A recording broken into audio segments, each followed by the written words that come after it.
Yo, what up, homies? It's the Tominator, and in this video, I want to talk about something, that looks like it's missing from this frame right here. I mean, when they called out these guys in the finals last night, the top six, and I saw Roelly Winklaar included among them, I was kind of scratching my head for a second, like, what? Who's missing? Because, Roelly wasn't in the top six call out in the prejudging, so they must have taken somebody out, and then I was like, Curry's not there. What the, what?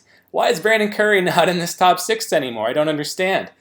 So just to kind of give you some background, in case you missed the prejudging or you don't know what the hell I'm talking about, Brandon Curry was comfortably in the top six in the prejudging.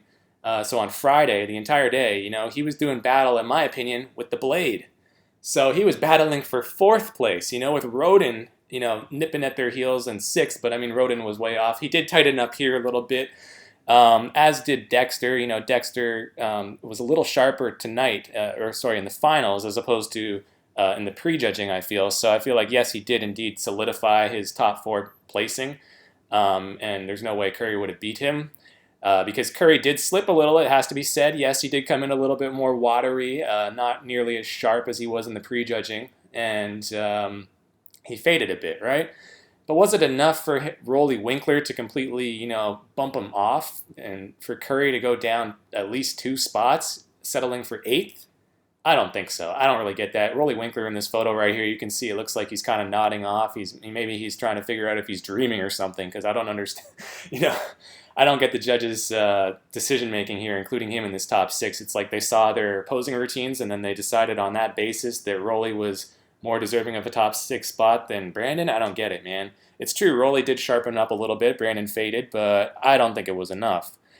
So here's Brandon. He still looked exceptional when he came out to do his posing routine. When he came out under those bright lights and he was doing this slow kind of swagger, saunter and walk out there, flexing his quads, showing off all that detail. I was just kind of like, wow, man, this guy looks good. He brought it. He wasn't as sharp, but he still looked awesome. And this is the side chest from the prejudging. Very solid. Not the best, but I mean, top six worthy, no doubt, right? So here's the guy who ultimately displaced him in that top six. Roelly Winklaar finishing in sixth. Brandon Curry in eighth. Nathan DeAsha also kind of wedged his way in there as well in front of Curry in seventh. And I'm not trying to hate on Roelly because this is a guy who I was rooting for. I'm a fan of Roelly Winklaar. Even though he's a little blocky and he's not the most aesthetic, I like that freak factor he brings. I like the freaky mass and those crazy arms and delts. That most muscular is just insane. So I like this guy a lot, man, but I feel like he missed the mark this year. I don't think that he did as good as he did last year in terms of the conditioning. He came in too heavy, too watery, especially on the first night. Yeah, he tightened up here. Well, not here. This is from the prejudging. So, but in the finals he tightened up. But this is him standing next to Curry, and I mean, you can already tell who's in better shape, right? I mean, just look at the lower body, and that pretty much tells the tale right there. Brandon's noticeably more grainy. He's noticeably drier than Roelly. Yeah, Roelly's got the size advantage, but, judges tend to favor conditioning, so you got to be consistent with that if that's what you're going to reward. So here you can see him going through some poses on the first night in the prejudging. And I have Brandon Curry, giving Dexter a real run for his money. In fact, I have Brandon Curry winning the front double bicep here. I think he looks better than Dexter. His arms are bigger, his legs are bigger. The torso is similar, but I think Curry's waist is, if anything, even a little bit more streamlined than Dexter's. And, Nathan DeAsha there, who also placed ahead of Brandon.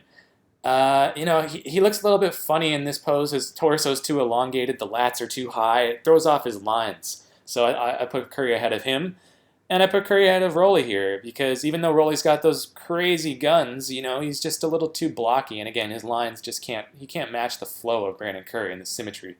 So Curry wins that one. In the back double bicep, Dexter comes ahead here because he's got more better conditioning and definition, better detail through the back. But Curry's hanging on right there with him, man. And these two guys, Roden and Roelly Winklaar, on the outsides they're on the outsides literally, but also metaphorically, because they're on the outside looking in. They are far behind these two guys in the center here. So Brandon Curry is holding his own against one of the all-time greats in Dexter Jackson, the Blade, and arguably the most important pose at this show, man. The back double bicep shows a run from the back. So out of all 8 poses, I mean, this one's probably the most important one to really nail, and Brandon's doing that here. In the ab and thigh as well, I think he looks very good. Pretty much on par with Dexter again. Dexter's abs are a little bit better and sharper, but then again, Brandon's got him beat in the legs. I mean, his legs are just noticeably bigger, and if anything, they're just as conditioned, if not more so. So Roelly looks decent here. Even despite how blocky he is and how wide his waistline is, he still looks pretty good. But Brandon's better. I mean, come on, who can't see that? Asha looks good, but again, his waist is not quite as trim as Curry's. It's a little bit spilling over there in the obliques a bit. So I would give Dexter and Brandon the nod here again.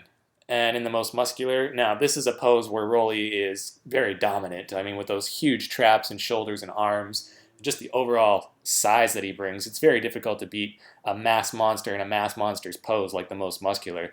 And even next to Dexter, Brandon Curry's got some real competition here because these are two of the best ever in this pose. And Dexter's got him beat on detail, but then again, Curry's got him beat on size. So it's very close between those two again. So he's measuring up very well against Dexter Jackson, who was in 4th place. So I don't know how the hell Curry dropped all the way to 8th.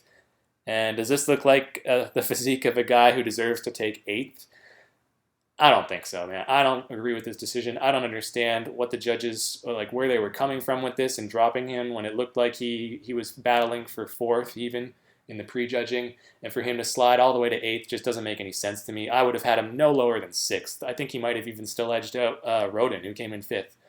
So that's what's up, guys. Let me know in the comments what you guys think. I think this was a bit of a screw job. It's not like he was competing to win, but I mean, still, to drop from like 5th to 8th is a big deal, and I don't think that he deserved to place so low. So that's all it is. I'm not saying he should have won the show or anything crazy like that. I'm just saying he kind of should have probably placed a little bit higher, in my opinion. So let me know in the comments what you guys think. Feel free to leave a like and subscribe for more if you enjoyed. And until next time, guys, I'm the Tominator signing off, and I'll be back.